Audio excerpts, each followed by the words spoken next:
Students, how are you? We hope all of you are fine. जैसा कि बेटा हम सेंटर ऑफ मास जो हमारा टॉपिक है वो डिस्कस कर रहे थे। अब तक हमने सिस्टम ऑफ पार्टिकल के अंदर बेटा सेंटर ऑफ मास स्टार्ट किया हुआ है और centre of mass more than half हम कंप्लीट कर चुके हैं। आज बेटा हम एक बहुत ही इंपॉर्टेंट लेक्चर रिकॉर्ड करने जा रहे हैं और ये लेक्चर हमारा रहेगा centre of mass continuous objects का कैसे निकालें। स्टार्टिंग में बेटा हम इसको निकालना सीखेंगे और लास्ट में एक ट्रिक होगी जिसके बेसिस पर देखो इनको निकालना बेटा मुश्किल है थोड़ा, लेकिन जो ये हमारे एग्जाम में आएंगे, कंपटीशन एग्जाम में, तो डायरेक्टली आएंगे। तो हमें पहले इनका सीखना है कि कैसे निकाला गया सेंटर ऑफ मास और फिर बाद में डायरेक्ट रिमेंबर करने की एक ट्रिक है बेटा, उससे आपको याद करवा दिया जाएगा। ठीक है, तो हम स्टार्ट करने जा रहे हैं। आज का हमारा टॉपिक क्या है? Centre of mass of continuous object. ऐसे समझो अभी तक हमारे पास फिक्स नंबर ऑफ पार्टिकल्स या फिक्स नंबर ऑफ मासेज होते थे और हम उसका सेंटर ऑफ मास इस फॉर्मूले से निकाल देते थे। Centre of mass MIRI summation of MI summation of, ये फॉर्मूला बेटा अब तक हम डिस्कस कर रहे थे और इसके बेसिस पे हम न्यूमेरिकल डिस्कस कर रहे थे। ठीक है, चलो आज हमें कॉन्टिन्यूअस ऑब्जेक्ट, जैसे ऐसे समझो ये हमारे पास एक ऑब्जेक्ट है इस टाइप का। क्या बेटा हम इसका सेंटर ऑफ मास आसानी से निकाल सकते हैं? नहीं निकाल सकते, क्योंकि ये कोई एक सिमेट्रिक सरफेस नहीं है। जैसे हमारे पास स्फेयर है, स्फेयर का सेंटर ऑफ मास कहाँ होता है? सेंटर के ऊपर। एक हमारे पास कोन है, कोन सॉलिड है, तो उसका सेंटर ऑफ मास कहाँ होता है? बेस से h/4 हाइट के ऊपर, वो हमें पता है। लेकिन इस टाइप का जो है उसका हम सेंटर ऑफ मास कैसे निकालें? उसके लिए बेटा एक तरीका यूज करते हैं। मान लो ये एक हमारे पास स्मॉल मास है जो dm है। हम एक स्मॉल मास एलिमेंट मान लिया जिसका मास क्या है? dm।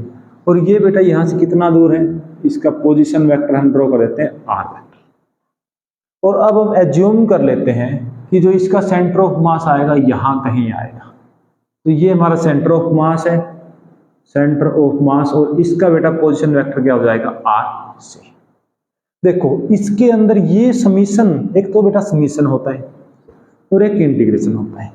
समीशन कब लगा सकते हैं? जब हमारे पास फाइनाइट नंबर ऑफ टर्म्स हो या फाइनाइट नंबर ऑफ चीजें हो जिनको हमें ऐड करना है। क्या बेटा यहाँ पर dm स्मॉल मास के एलिमेंट्स फाइनाइट है या इनफाइनाइट है? A large number of masses, a large number of small masses elements are there. तो बेटा हम यहाँ पे समीशन यूज नहीं कर सकते, तो हमें क्या यूज करना पड़ेगा? इंटीग्रेशन। तो क्या हो जाएगा? सेंटर ऑफ मास एक नहीं है, अब हमारे पास क्या है? एक स्मॉल एलिमेंट dm और उसका position vector r vector, by में समीशन ऑफ dm। अब एक बात बताओ ब्रदर, dm है, इसका समीशन करना है। dm सबको जोड़े, मान लो इस ऑब्जेक्ट का मास कितना है? m, तो हमारे पास क्या आ जाएगा? m आ जाएगा। 1/m summation dm r vector. तो ये है बेटा फॉर्मूला, ये हमें यूज करना है। जब देखो जब हमारे पास फाइनाइट नंबर ऑफ पार्टिकल्स या मासेस कह लो तो हमें ये फॉर्मूला यूज करना है, मतलब समीशन का। और जब हमारे पास अनकाउंटेबल हो, काउंटिंग नहीं कर सकते, तो हमें ये फॉर्मूला यूज करना है 1/m dm r वेक्टर और फिर उसका इंटीग्रेशन करते हैं। तो ये देखो ये हुआ क्या एक्चुअल में, आप इसको ऐसे लिख देते हैं m1 r1 m2 r2 vector plus plus plus plus चलता रहता। ये भी क्या चलता रहता? m1 m2 m3। लेकिन क्या हमारे पास इस टाइप के पार्टिकल्स हैं? क्या हम ये फॉर्मूला कहाँ तक चलेगा? इनफाइनाइट तक। तो इनफाइनाइट तक अब जब हमें टर्म को ऐड करना हो तो हम बेटा इंटीग्रेशन भी तो कर सकते हैं।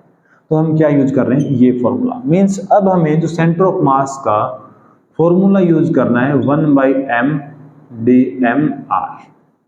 अगर ये है बेटा centre of mass, centre of mass के कोऑर्डिनेट x कोऑर्डिनेट भी हो सकता है, y कोऑर्डिनेट भी हो सकता है, z कोऑर्डिनेट। अगर हमें x निकालना है तो 1/m dm x, अगर हमें y कोऑर्डिनेट निकालना है 1/m dm y। तो ये बेटा अब हम यूज करने जा रहे हैं। आई होप आपको समझ आ गया कि ऐसा क्यों यूज कर रहे हैं, आप रिलेट करके अच्छे से समझ सकते हो। चलो बेटा अब हम हमारे न्यूमेरिकल से स्टार्ट करते हैं। अच्छा, न्यूमेरिकल कराने से पहले एक मैं आपको बात बता रहा हूं कि हम कितने टाइप के कॉन्टिन्यूअस मास ऑब्जेक्ट सिस्टम बना सकते हैं। जैसे पहले हम पढ़े थे डिस्क्रीट ऑब्जेक्ट सिस्टम, मतलब जिसके अंदर नंबर ऑफ पार्टिकल 2 4 8 10 मतलब फिक्स होते थे, डिस्क्रीट। अब यहाँ पे क्या है, कॉन्टिन्यूअस, मतलब कितने भी हो सकते हैं। तो वो बेटा हमारे पास 3 टाइप के मास डिस्ट्रीब्यूशन बोल सकते हैं उसको। हम ऐसे समझो, कोई भी मास है, हम उस मास को बॉडी के ऊपर कितने वे में डिस्ट्रीब्यूट कर सकते हैं, 3 वे में। तो पहले हमें वो 3 पढ़ने हैं और फिर उसके बाद हम न्यूमेरिकल पोर्शन पर चलेंगे। मीन्स अब हम क्या पढ़ने जा रहे हैं, मास डिस्ट्रीब्यूशन। मास को हमें डिस्ट्रीब्यूट करना है रे, डिस्ट्रीब्यूशन। क्या करना है, मास को डिस्ट्रीब्यूट। मास डिस्ट्रीब्यूट कैसे होगा, ऐसे समझो, एक हमारे पास वायर है, क्या है, वायर। वायर है, वायर की लेंथ ज्यादा है और रेडियस कम है। तो बेटा हम लेंथ के रिस्पेक्ट में एरिया को नेग्लेक्ट कर सकते हैं, या हम कह सकते हैं कि लेंथ इतनी ज्यादा है कि एरिया उसके रिस्पेक्ट में नेग्लिजिबल है। उसको हम बोल सकते हैं बेटा 1D, 1 डायमेंशन। अब जो बेटा मास है वो इस मास इसकी लेंथ के ऊपर है। मान लो इसकी लेंथ कितनी है, L, मास कितना है, M। तो हम ये कह सकते हैं कि एक बहुत ही पतली सी रोड है या एक बहुत ही पतला सा वायर है, उसके ऊपर M मास है। एक बात बताओ बेटा मुझे, अब हम लेंथ मान लो इसकी कितनी है, 10 सेंटीमीटर मान लिया, ठीक है। अब इसके ऊपर मास तो बेटा कितना भी हो सकता है। मास हो सकता है कि 1 किलोग्राम हो सकता है 10 किलोग्राम हो सकता है 100 किलोग्राम हो। तो हम कैसे डिफ्रेंशिएट करें इन सब बातों को, तो ऐसे समझिए, मास लेंथ के ऊपर कितना भी हो सकता है, और अगर ये लेंथ भी इनफाइनाइट हो सकती है, लेंथ भी क्या हो सकती है, इनफाइनाइट। अगर इनफाइनाइट लेंथ होगी तो क्या बेटा मास डिफाइन कर पाएंगे, नहीं कर पाएंगे। हम इनफाइनाइट लेंथ के ऊपर क्या ये कह पाएंगे कि इतना मास है, जब हमें लेंथ ही फिक्स नहीं पता कितनी है तो मास भी नहीं बता पाएंगे। तो उसके लिए बेटा हम एक टर्म यूज करते हैं, लीनियर मास डेंसिटी। ऐसे समझो, डेंसिटी वर्ड का मतलब क्या होता है, डेंस। डेंस क्या होता है, गहरा या पास पास। ये आपने पढ़ा होगा बेटा रिफ्लेक्शन में जिस सिस्टम के मॉलिक्यूल्स दूर दूर होते हैं उसको हम रेयर बोलते हैं, जिसके पास पास होते हैं उसको डेंसर। डेंसर वही है, डेंसर से हम आगे वर्ड बना देते हैं डेंसिटी, मतलब कितना पास पास है, ठीक है। अब एक बात बताओ, इनफाइनाइट होता तो क्या हम मास डिफाइन कर पाते, नहीं कर पाते लेकिन हम एक काम हर केस में कर सकते हैं कि 1 मीटर लेंथ के ऊपर, मतलब यूनिट लेंथ के ऊपर कितना मास है वो हम हर केस में डिफाइन कर सकते हैं, चाहे वो इनफाइनाइट हो चाहे फाइनाइट हो। जैसे इस केस में करें, 1 किलोग्राम मास है बेटा 10 सेंटीमीटर के ऊपर, तो अच्छा 10 मीटर करो, 1 किलोग्राम मास क्या है, 10 मीटर के ऊपर। तो 1 मीटर के ऊपर बेटा कितना मास आएगा, 0.1 kg। अगर 10 किलोग्राम माने तो इसके ऊपर कितना मास आएगा, 1 kg। 100 किलोग्राम माने तो इस छोटे से कंपोनेंट के ऊपर कितना मास आएगा, इतना। मीन्स हम ये डिफाइन कर सकते हैं कि मास पर यूनिट लेंथ कितना है। और अगर मैं मास पर यूनिट लेंथ बेटा डिफाइन कर दिया, फिर चाहे उसकी लेंथ कितने भी हो हम मास निकाल सकते हैं, चाहे फाइनाइट लेंथ हो चाहे इनफाइनाइट लेंथ। तो हम यहाँ पर क्या डिफाइन करने जा रहे हैं, लीनियर मास डेंसिटी। मीन्स क्या है, mass per unit length, means m/l। अब इसके फायदे देखो क्या है, m/l देखो ये था। अगर एक केस में तो इसके ऊपर मास 0.1 किलोग्राम है, एक केस में मास 1 किलोग्राम है, एक केस में मास 100 किलोग्राम। तो किस केस में मास ज्यादा है, किस केस में डेंस है, 100 किलोग्राम में, तो उसकी डेंसिटी भी क्या आएगी, हाई। इसीलिए यहां लिखा हुआ बेटा लीनियर मास डेंसिटी, मतलब मास पर यूनिट लेंथ। यहाँ लेंथ है तो लेंथ, नेक्स्ट केस में एरिया है तो मास पर यूनिट एरिया, वॉल्यूम है तो मास per unit volume. I hope आपको ये क्लियर हो गया कि लीनियर मास डेंसिटी क्या होती है। एक बहुत लंबा वायर है 1 डायमेंशन में, उसके ऊपर मास हम पूरी लेंथ के ऊपर डिफाइन ना भी कर पाए, लेकिन हम 1 मीटर के ऊपर ये कह सकते हैं कि हाँ 1 मीटर के ऊपर इतना मास है। उसका नाम क्या है, mass per unit length, linear mass density. इसको लिखते हैं बेटा लैम्ब्डा से, LEMDA। लैम्ब्डा होता शायद BDA, ठीक है, आपको ये ध्यान रखना है। ये था हमारा एक प्रकार का मास डिस्ट्रीब्यूशन। अब एक बात बताओ, हम मास को ऐसे भी तो डिस्ट्रीब्यूट कर सकते हैं, जैसे ये हमारा बोर्ड है, बोर्ड के ऊपर भी तो मास डिस्ट्रीब्यूट किया हुआ है। वो कहाँ किया हुआ है, सरफेस के ऊपर। तो बेटा सेकंड टाइप का जो मास डिस्ट्रीब्यूशन है वो है सरफेस मास डिस्ट्रीब्यूशन, या इसको कुछ बुक में एरिया या एरियल भी लिखा मिलेगा। मीन्स इस केस में बेटा मास हमारे पास कहाँ है, बोर्ड के ऊपर, सरफेस के ऊपर। सरफेस के ऊपर मास है। एक बात बताओ मुझे, सरफेस का क्या होता है, लेंथ या एरिया? लेंथ भी है बेटा, ब्रेड भी है, मतलब यहां पर क्या है, area.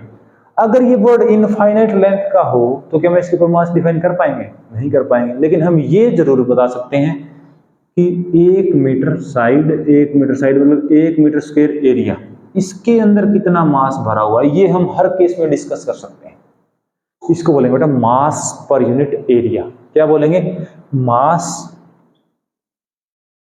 Per unit area equal to m/a। इसका नाम है बेटा सिग्मा, सरफेस मास डेंसिटी। देखो यहाँ एरिया था तो क्या आ गया, मास पर यूनिट एरिया। यहाँ लेंथ था तो क्या आ गया, मास पर यूनिट लेंथ। तो ये है बेटा सरफेस मास डेंसिटी।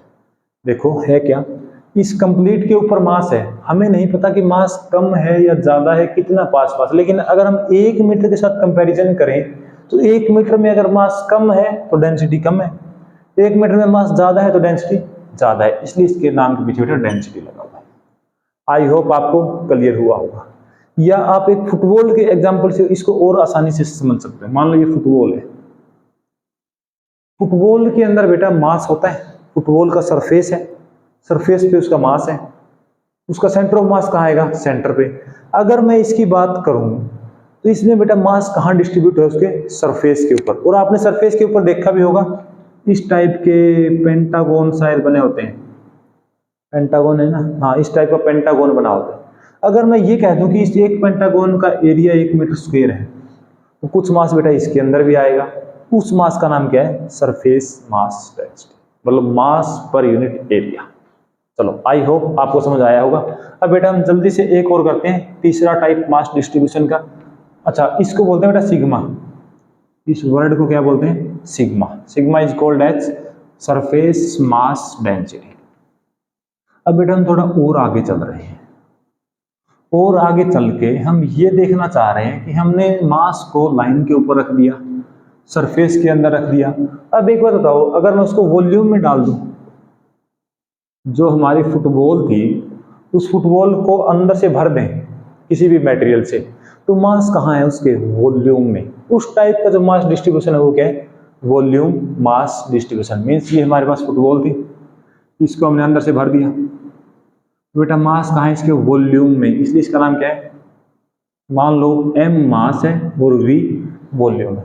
तो बेटा हम कैसे बता पाएंगे कि इसमें अंदर मास क्लोजली पैक है या दूर दूर मास रखा हुआ है? तो वो बेटा डिफाइन करेगा वॉल्यूम मास डेंसिटी। मतलब हम इसके अंदर 1 मीटर क्यूब का वॉल्यूम मान लेंगे और उस वॉल्यूम में कितना मास है। अगर मास सारे में ज्यादा है तो उस एक यूनिट वॉल्यूम में भी ज्यादा मास आएगा, अगर कम है तो एक यूनिट वॉल्यूम में भी कम आएगा। मतलब कितना डेंसर मास है उसके अंदर, वो हम इससे कंपेयर कर सकते हैं। ये क्या बेटा, मास पर यूनिट वॉल्यूम, इसको लिखते हैं रो सी। तो आपको ये 3 टाइप के मास डिस्ट्रीब्यूशन ध्यान रखने हैं, बस सिर्फ इनका न्यूमेरिकल में डायरेक्ट गिवन मिलेगा कि लीनियर मास डिस्ट्रीब्यूशन, तो आपको वहां से समझना है कि मास लाइन पर रखा हुआ है। अगर सरफेस कहे तो मास सरफेस पर है, वॉल्यूम कहे तो मास वॉल्यूम में। हमने ये बात आपको न्यूमेरिकल में प्रॉब्लम ना आए इसके लिए हमने बेटा इस टॉपिक को अलग से डिस्कस किया है, वरना ये टॉपिक है नहीं। ठीक है, बेस स्ट्रॉन्ग बनाने के लिए ऐसे समझ सकते हो। अब हम स्टार्ट करने जा रहे हैं, ऐसे समझो। अब तक हमने जो फॉर्मूला बनाया है कॉन्टिन्यूअस ऑब्जेक्ट के केस में सेंटर ऑफ मास का, वो क्या बनाया है बेटा, 1/m/dm इंटू आर। अगर मैं x की बात करें, x coordinate centre of mass, तो क्या 1/m/dm x कोऑर्डिनेट। अब ऐसे समझो, ये हमारे पास एक रोड है, क्या है, एक रोड L लेंथ की बेटा, L लेंथ की एक रोड है, इसका मास गिवन है हमें m। अब हमें इसका सेंटर ऑफ मास निकालना है। अगर ये यूनिफॉर्म है तो आप कह दोगे मास कहाँ है इसका, सेंटर के ऊपर, सेंटर ऑफ मास। कब कह दोगे? जब इसके ऊपर मास सेम डिस्ट्रीब्यूट है, सेम वे से डिस्ट्रीब्यूट है, या आप कह दो लीनियर चार्ज नहीं रहे, ये +2 में पढ़ाएंगे बेटा आपको। लीनियर मास डेंसिटी क्या है? कांस्टेंट। मतलब आप कहीं भी देखो मास पर यूनिट लेंथ सेम है, सेम है, सेम। आप किसी भी 1 मीटर लेंथ पे मास देखो, हर जगह पे क्या है? सेम। तो लीनियर मास डेंसिटी मतलब लैम्डा यहाँ पर क्या है बेटा? कांस्टेंट। ठीक है, इस टाइप के हम पढ़ेंगे। लैम्डा कांस्टेंट है तो क्या होगा, लैम्डा एक्स पर डिपेंड कर रहा है तो क्या है, लैम्डा एक्स स्क्वायर पर डिपेंड, और फिर लास्ट में उसकी एक ट्रिक बना देंगे, फिर आपको इतना सब कुछ सोल्व करना नहीं पड़ेगा। चलो स्टार्ट कर रहे हैं। माइक स्टार्ट है ना? ठीक है, चलो देखिए बेटा, 1 सेकंड, चलो कंटिन्यू करते हैं, बाद में करेंगे काम। सेंटर ऑफ मास है। अगर मैं ऐसा मान लूं बेटा कि यहाँ पर कोई मैंने छोटा सा लेंथ एलिमेंट मान लिया dx, और उस लेंथ dx का मास है बेटा dm। dm क्या है? Small mass. dm क्या है बेटा? स्मॉल मास एलिमेंट कह दो, या स्मॉल एलिमेंट dx है, उसका मास है dm। ठीक है, अब मुझे एक बात बता दो, अगर मैं इसका सेंटर ऑफ मास निकालना चाहूँ, x निकालना चाहूँ, तो ऐसे कर देंगे 1/m dmx, ये फॉर्मूला लगा दिया। dm की वैल्यू क्या होगी आप बता दो मुझे। एक बात बताओ, मास पर यूनिट लेंथ क्या होता है? लैम्डा क्या होता है बेटा? मास पर यूनिट, यहाँ पर लेंथ L कैपिटल है तो मास पर यूनिट लेंथ, मतलब एक यूनिट लेंथ में मास कितना है? m/l। इसमें बेटा कितना मास आएगा? बात समझ आ रही है? ये क्या है? Mass per unit length. अगर हमारे पास लेंथ बेटा dx है तो मास क्या आ जाएगा? m/l into dx। I hope समझ आया होगा। नहीं आया तो सिंपल देखो, तो 7वीं 8वीं से करते आ रहे हो। m मास, l लेंथ है तो बेटा मास क्या है? m। एक लेंथ है तो मास m/l। अगर लेंथ dx है तो मास क्या आएगा? m/l इंटू dx, और इस मास को हमने क्या माना था? Small mass dm। I hope अब आपको क्लियर होगा। तो यहां रख दो बेटा 1/m dm की जगह पे m/l dx इंटू में x। तो क्या आ गया? m से m काट दें, l को बाहर निकाल लें, x dx का बेटा इंटीग्रेशन करो, क्या आएगा? 1/l x²/2। अब मुझे एक बात बताओ, इस dx की वैल्यू कहां से कहां तक हमें चेंज करनी है? ये तो निकाल दिया बेटा एक dm का, हमें तो कंप्लीट का निकालना है। कंप्लीट का कब निकलेगा? जब dx की वैल्यू 0 से लेकर l तक चेंज होगी। तो हम कहां से कहां तक इंटीग्रेट करेंगे? 0 से l, 0 से l, 0 से l, और यहाँ लिमिट 0 से l। तो ये क्या आ गया? 1/l l²/2 l/2। तो बेटा सेंटर ऑफ मास आपको पहले ही पता था कहाँ होता है? सेंटर पे। लेकिन हम कॉन्टिन्यूअस डिस्ट्रीब्यूशन का केस ले तो ऐसे मास सेंटर ऑफ मास निकालना है। ये तो हमारे पास सिंपल था। अब थोड़ा सा और कॉम्प्लिकेटेड करते हैं इसके अंदर, कि अब हमारे पास मास यूनिफॉर्म नहीं है, मतलब हर एक यूनिट लेंथ के ऊपर मास बराबर नहीं है, तो हमारा क्वेश्चन कैसे करना है वो ध्यान करते हैं। अब यहां से एक चीज नोट कर लो, जब लैम्डा कांस्टेंट था, मतलब x पर डिपेंड नहीं किया, तो सेंटर ऑफ मास किसी भी रोड का क्या आया? l/2। Centre of mass of A road क्या आया? l/2। अब आगे चलते हैं। अब बेटा थोड़ा सा आगे मूव करते हैं हम, और थोड़ा सा आगे मूव करके क्या देखना चाहते हैं कि यही हमारे पास रोड है। अब इस रोड पे जो लैम्डा गिवन है वो बेटा कांस्टेंट गिवन नहीं है। लैम्डा की वैल्यू कांस्टेंट गिवन ना होगी, ये गिवन है ax।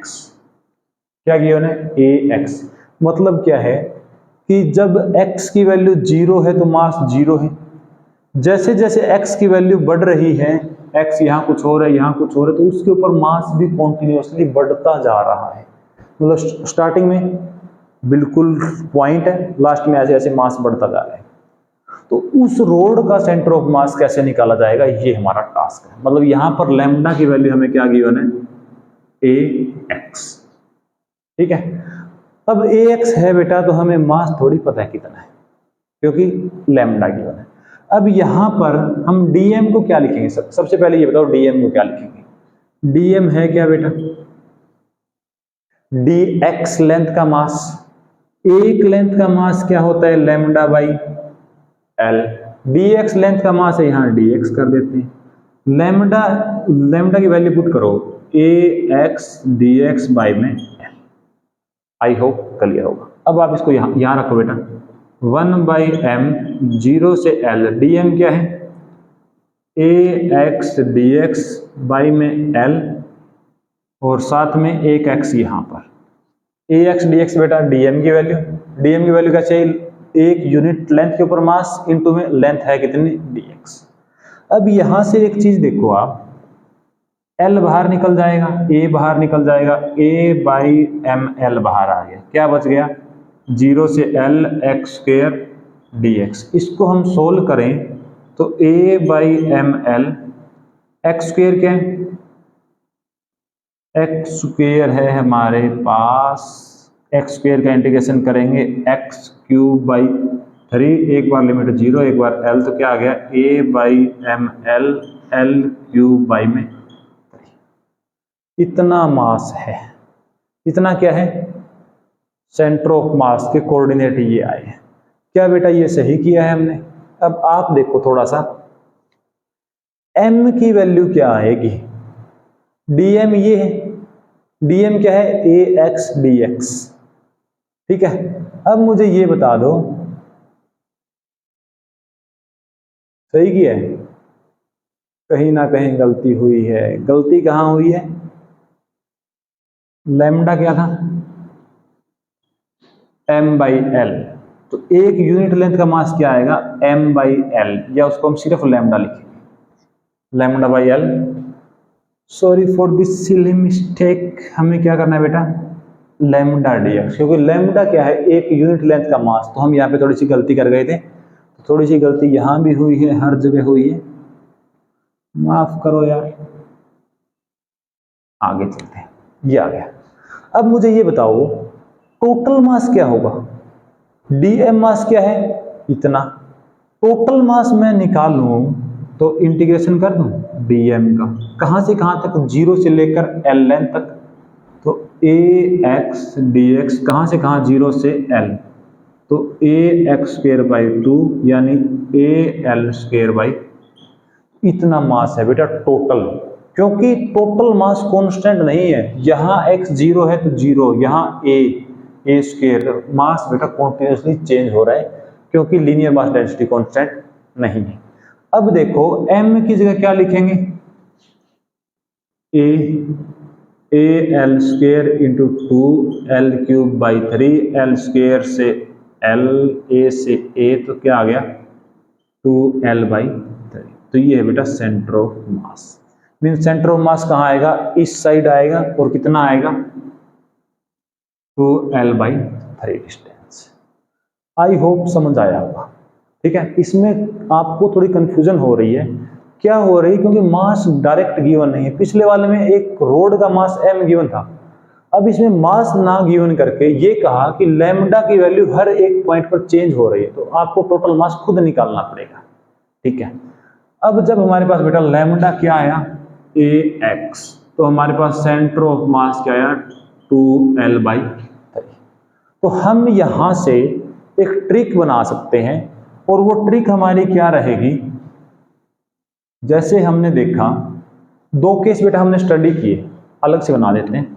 दो केस हमने स्टडी किए, किसके? रोड के। रोड का जब मास यूनिफॉर्मली डिस्ट्रीब्यूटेड था, ऐसे समझो, हमने बेटा एक टॉपिक पढ़ रहे हैं हम, centre of mass of continuous objects. Continuous object के अंदर हमने एक रोड लिया, और जब रोड का मास यूनिफॉर्मली डिस्ट्रीब्यूटेड है, मास क्या था? Uniformly distributed, means through out the L length total mass is m and it is distributed uniformly, means आप किसी भी एक यूनिट लेंथ पर देखो आपको मास बराबर मिलेगा। मीन्स लैम्डा क्या है? कांस्टेंट। लैम्डा कांस्टेंट है बेटा, हमने सेंटर ऑफ मास निकाला था, l बाई 2 आएगा सेंटर के पास। अगर मास यूनिफॉर्मली डिस्ट्रीब्यूटेड नहीं है, मतलब लैम्डा हमने कह दिया कि ऐसे डिपेंड कर रहा है x के ऊपर, जैसे x बढ़ेगा मास पर यूनिट लेंथ बढ़ता जाएगा। अगर बेटा मैं ऐसे कह दूं लैम्डा ए एक्स स्क्वायर लैम्डा ए एक्स क्यूब, तो सेंटर ऑफ मास इस केस में हमने निकाल के देखा 2L/3 आया। तो हम यहाँ बेटा ये बार बार ना करके एक ट्रिक बना लेते हैं। तो ट्रिक हमारी क्या रहेगी, centre of mass uniformly distributed है तो कहाँ L/2, x के डायरेक्टली प्रोपोर्शनल है, मतलब x की पावर क्या है 1, तो बेटा दोनों में एक एक जोड़ दो 2L/3। अगर 2 है तो सेंटर ऑफ मास बेटा फिर एक एक जोड़ दो 3L/4। क्यूब है तो सेंटर ऑफ मास एक बार फिर जोड़ दो 4L/5। मतलब यहां आप ऐसे कह सकते हो x की पावर 0, 0 + 1 1 बाई में 2L, 1 2/3 इंटू L, 2 है 2 + 1 3/4 इंटू L, 3 है 3 + 1 4L/5। तो बेटा आप इसको एक ट्रिक मान के भी कर सकते हो। ट्रिक, तो ये ट्रिक किसके लिए है, जब हमारे पास एक रोड है और रोड का हमें सेंटर ऑफ मास निकालना है, तो ये इतने केस बन सकते हैं। इसके आगे भी अगर AX 4 हो तो सेंटर ऑफ मास 4 है, 4 + 1 5 5L/6। तो आप यहां से हम ट्रिक क्या बना सकते हैं कि lambda directly proportional to x की पावर n है, ठीक है। तो सेंटर ऑफ मास क्या आएगा n + 1 बाई में, ऐसा ही करें ना बेटा, n + 1 बाई n + 2 इंटू में l। जैसे हमारे पास सेंटर ऑफ 1 है, 1 + 1 2, 2 में 3 2/3 l। तो ये बेटा आपकी ट्रिक की तरह काम करेगा, ताकि आपने अभी देखा हमने लास्ट वीडियो में या लास्ट अभी पीछे वाले स्टेप में हमने ये सेंटर ऑफ मास निकाला, कितना लेंथी प्रोसेस था। और हम कंपटीशन में चाहेंगे कि हमारा लेंथी प्रोसेस ना हो, तो आप बेटा डायरेक्ट ध्यान रख सकते हो। आई होप आपको पसंद आया होगा और ट्रिक भी अच्छी लगी होगी। अब बेटा हम थोड़ा और आगे मूव करते हैं, और आगे मूव कर रहे हैं, कुछ न्यूमेरिकल्स लेकर चल रहे हैं। जैसा कि बेटा आपको पता है सेंटर ऑफ मास अगर सर्कल में कोई चीज है, रिंग में कोई चीज है, तो क्या रहेगा सेंटर पे। अच्छा, अगर एक सफेयर है तो सेंटर में, क्यूब है तो सेंटर में, डिस्क है तो सेंटर में, सॉलिड स्फीयर है तो भी सेंटर में। मतलब सेंटर ऑफ मास जो हमारे पास सिमेट्रिक सरफेसेज हैं उनका ऑलमोस्ट कहाँ रहता है सेंटर में। अब हम डिस्कस करना चाह रहे हैं कि सिमेट्रिक सरफेस ना हो, जैसे कि अगर मैं बात करूं बेटा हाफ रिंग की, किसकी बात करूं, हाफ रिंग का सेंटर ऑफ मास निकालना, तो कैसे निकालेंगे। देखो पहले एक हाफ रिंग बनाओ, ये हमारे पास हाफ रिंग है, हाफ रिंग है, इसकी बेटा रेडियस क्या है r। दिखने में थोड़ा बड़ा बनाया होगा लेकिन आपको समझ लेना है कि ये एक हाफ रिंग है। ये क्या है हाफ रिंग। तो हाफ रिंग का बेटा ऐसे करना है। अब हाफ रिंग का सेंटर ऑफ मास निकालना है, एक्स और वाई कोऑर्डिनेट निकालने हैं। एक्स कोऑर्डिनेट हम निकाल सकते हैं क्योंकि सेंटर से इस साइड और इस साइड क्या है बराबर, तो एक्स कोऑर्डिनेट तो क्या आ गया 0 पर। अब वाई कोऑर्डिनेट बेटा इस लाइन के ऊपर लाई करेगा, इस लाइन के ऊपर अगर ऊपर नीचे मास सेम होता तो कहाँ आता सेंटर पे। लेकिन अगर हम सेंटर पे देखें तो सेंटर से ऊपर मास कम है, सेंटर से नीचे मास ज्यादा, मतलब ये थोड़ा नीचे आएगा। तो कितना आएगा सेंटर से वो हमें निकालना है थोड़ा कॉम्प्लिकेटेड लेकिन हम ट्राई करते हैं। ऐसे समझो इसका कंप्लीट का मास बेटा m गिवन है, ठीक है, m गिवन है। अगर हम यहां से ट्राई करें, एक छोटा सा एलिमेंट मान लेते हैं बेटा dx लेंथ का, क्या dx लेंथ का, ऐसे मान लेंगे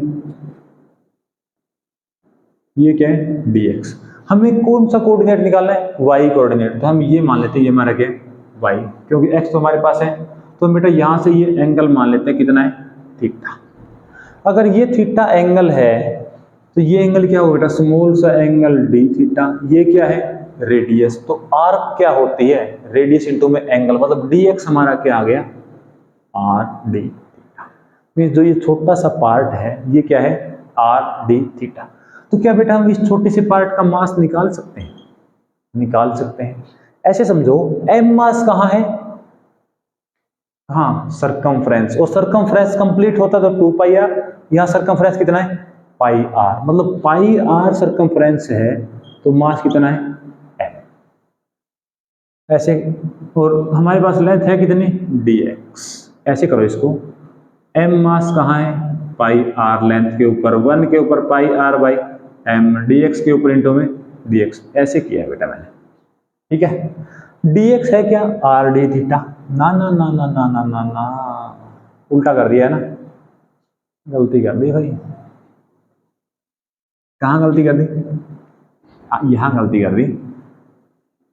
m पाई r लेंथ के ऊपर मास कितना है m, एक के ऊपर m बाई पाई r और dx के ऊपर इंटू में dx, तो हमारे पास जो m मास है वो क्या है बेटा, m by pi r into dx, और dx हमने क्या निकाल दिया, r d theta, m by pi r into r d theta, r से r गया, m by pi d theta, मतलब जो हमारे पास ये स्मॉल m है dm, इसकी वैल्यू क्या है, m by pi into D theta, small mass आ गया।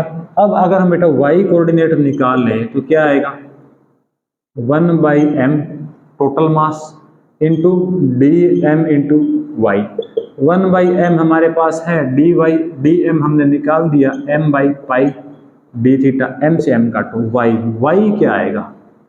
अब देखो बेटे मैं यहाँ y कर दूं, लेकिन यहाँ तो क्या है डी थीटा, इंटीग्रेशन करेंगे तो हमें थीटा के साथ करना है, तो मैं y को थीटा की फॉर्म में लिखना चाह रहा हूँ। ऐसे समझो ये y है, ये क्या है r, y बेस, r क्या हाइपोटेनियस, बेस बाई हाइपोटेनियस क्या होता है कोस थीटा, तो y by R cos theta, y क्या आ गया r कोस थीटा, तो यहाँ लिख दो 1 बाई पाई बाहर गया डी थीटा, y क्या है बेटा r cos theta, r by पाई बाहर, कोस थीटा का इंटीग्रेशन करना है डी थीटा। अच्छा डी थीटा की वैल्यू बेटा कहाँ से कहाँ चेंज होगी, ये थीटा यहाँ से स्टार्ट हुआ तो यहाँ क्या है 0, यहाँ क्या होगा माइनस पाई बाई 2, यहाँ क्या होगा पाई बाई 2, मीन्स थीटा की वैल्यू कहाँ से कहाँ तक, माइनस पाई बाई 2 से पाई बाई 2 तक हमें इंटीग्रेट करना पड़ेगा, पाई बाई 2 तक इंटीग्रेट करना पड़ेगा। तो ऐसे समझो कोस का डिफरेंशिएशन इंटीग्रेशन क्या होता है, differentiation minus sign, integration plus sign, तो क्या आ गया साइन थीटा, एक बार माइनस पाई बाई 2, एक बार पाई बाई 2, तो r by pi sine pi by 2 minus sine minus pi by 2, ये क्या आ गया 1 माइनस माइनस 1 2 1, तो क्या आ गया 2r बाई पाई। तो ये होता है बेटा सेंटर ऑफ मास का y कोऑर्डिनेट, मतलब ये वैल्यू कितनी आएगी, यहाँ कहीं सेंटर ऑफ मास आए तो 2r बाई पाई, ऐसे निकालते बेटा सेंटर ऑफ मास। है थोड़ा कॉम्प्लिकेटेड है। अब हम आपको करना नहीं है, क्योंकि अगर हम ऐसा, ये हमने सिर्फ रिंग का किया है। अब हमारे पास नेक्स्ट केस बेटा ये आ गया, ये एक डिस्क है, क्या है डिस्क में तो बेटा यहाँ मास होगा, डिस्क क्या है एक प्लेट है, प्लेट को बीच से काट दें तो एक साइड मास तो है, तो ये मास है, इसमें मास बीच में नहीं था। एक मान लो आपके पास वो है हेमिस्फेयर या सॉलिड होगा या क्या होगा होलो, तो ये हमारे पास बहुत सारे केस है। अगर हम हर एक केस का निकालने लग गए तो हमारे लिए कॉम्प्लिकेटेड काम हो जाएगा, तो बेटा ये आपको करना नहीं है, ठीक है। तो आई होप आपको समझ आया होगा, लेकिन अब हम ट्रिक की तरफ चलते हैं कि हमें ये एग्जाम में कैसे करना है। क्योंकि बेटा हम कर सकते हैं किसी भी बॉडी का कॉन्टिन्यूअस है तो सेंटर ऑफ मास निकाल सकते हैं इस फॉर्मूले से, लेकिन हमें सेंटर ऑफ मास हर चीज का अगर हम यहाँ निकालने लग गए तो बेटा कंपटीशन में एक क्वेश्चन का 1 मिनट मुश्किल से मिलता है, एक्यूरेसी भी करनी है और 1 मिनट में सोल्व भी करना है। तो हम हर एक ऑब्जेक्ट का सेंटर ऑफ मास निकालना नहीं चाहेंगे, हम चाहेंगे उनको लर्न कर लिया जाए, उनको सीख लिया जाए।